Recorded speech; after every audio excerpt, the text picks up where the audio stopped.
Ang talamak na pananakit ng leeg, balikat at batok, osteoarthritis, gout ay mga senyales na ikaw ay nasa panganib ng stroke. Thank God na panood mo itong video. Ako si Dr. Gretel Vasquez, isang espesyalista sa internal medicine.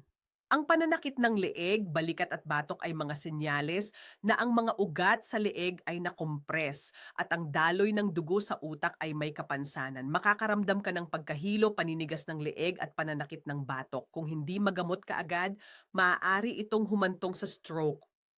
Ang panganib na ito ay mas mataas pa sa mga taong may magkasanib na problema, lalo na sa mga gumagamit ng mga pangpawala ng sakit upang gamutin ito. Kung ikaw ay dumaranas ng pananakit o pananakit ng kalamnan at kasukasuan, subukan ang bagong paggamot na ito. Makakatulong ito sa paglutas ng iyong problema, lalo na kung mayroon kang gout, pananakit ng tuhod, pananakit ng braso, binti, leeg, likod at balikat. Kahit na matagal ka nang nakaranas ng sakit, 10 hanggang 20 taon, maaari ka pa ring gumaling ng lubusan. Kailangan mo lamang itong ilapat ng 2 beses sa isang araw. Makakatulong ito na mapabuti ang sirkulasyon ng dugo. Ang iyong mga kasukasuan ay unti-unting gagaling at ibabalik ang cartilago tissue. Maaalis ang sobrang uric acid at lalakas ang iyong mga buto.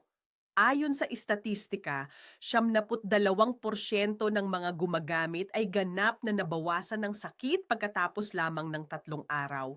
Maaari silang maglakad at kumilos ng malaya sa loob ng 2 linggo. Pinakamahalaga, ang panganib ng stroke at paralysis ay ganap na naalis. Isang ligtas at mabisang solusyon, walang operasyon, walang side effect.